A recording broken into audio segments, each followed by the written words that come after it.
नमस्कार दोस्तों, मैं डॉक्टर पुरुषोत्तम आपका स्वागत करता हूं द पीके वर्स 360 चैनल पे। पिछले वीडियो में हमने जाना था कि लंपी स्किन डिजीज क्या है, इसके क्या क्या लक्षण हैं, इसके इलाज और रोकथाम के बारे में। आज का हमारा वीडियो पूरी तरह समर्पित है लंपी स्किन डिजीज के होम्योपैथिक उपचार पे।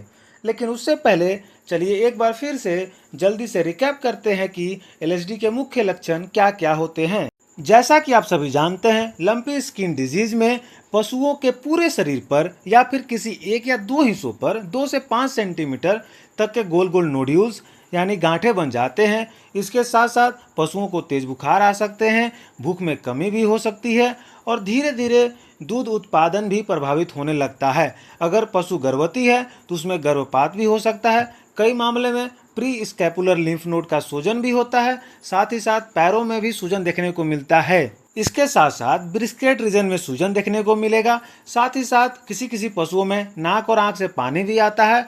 और ये भी देखा गया है जैसे जैसे बीमारी आगे बढ़ती है, डिजीज प्रोग्रेस करता है, तो जो नोड्यूल्स बने थे वो फट भी जाते हैं। समय रहते इन लक्षणों की पहचान बेहद जरूरी है, क्योंकि सही समय पर उपचार से हम पशुओं की जान भी बचा सकते हैं और पशुपालकों के आर्थिक नुकसान को भी कम कर सकते हैं।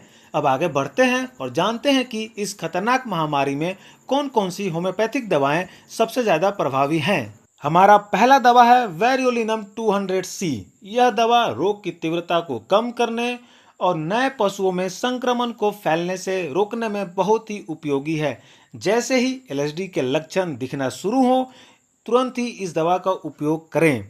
हमारा दूसरा दवा है ओसिमम सैंक्टम 200C। यह दवा पशुओं की रोग प्रतिरोधक क्षमता मतलब कि पशुओं की इम्यूनिटी को इन्हांस करता है, बढ़ाता है। साथ ही साथ यह तेज बुखार को नियंत्रित करने में भी सहायक है।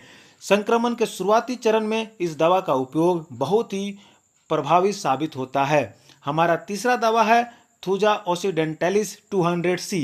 यह दवा त्वचा पर बने नोड्यूल्स को कम करने और नए नोड्यूल्स बनने से रोकने में अत्यंत ही उपयोगी है। एलएसडी के त्वचा संबंधित लक्षणों के लिए यह सबसे महत्वपूर्ण दवाओं में से एक है। हमारा चौथा दवा है एपिस मेलिफिका 200C। यह दवा उन पशुओं के लिए है जिनके अंदर ब्रिस्केट एडिमा का लक्षण है, क्योंकि यह दवा सूजन को नियंत्रित करने में बहुत ही कारगर है। और हमारा आखिरी दवा है एसिडम नाइट्रिकम। यह दवा उन पशुओं में कारगर है जिनके अंदर जो शरीर पे नोड्यूल्स बने हैं वो फटने शुरू हो गए हैं और जो पैरों में सूजन हुए थे वो फटने शुरू हो गए हैं। साथ ही साथ यह दवा सेकेंडरी बैक्टीरियल इन्फेक्शन को रोकने में भी बहुत ही सहायक है। साथ ही साथ इस बात का जरूर ध्यान दें कि इन दवाओं का उपयोग वेटनरी होम्योपैथिक विशेषज्ञ की देखरेख में करें और सही डोज और समय का पालन जरूरी है। गंभीर मामलों में एलोपैथी और होम्योपैथिक उपचार का संयोजन ज़्यादा प्रभावी रहता है। साथ ही साथ चैनल को सब्सक्राइब करें, वीडियो को लाइक एंड शेयर करें, ताकि हम और आप मिलकर इस बीमारी से, इस महामारी से लड़ सकें और किसानों को आर्थिक नुकसान से बचा सकें। धन्यवाद।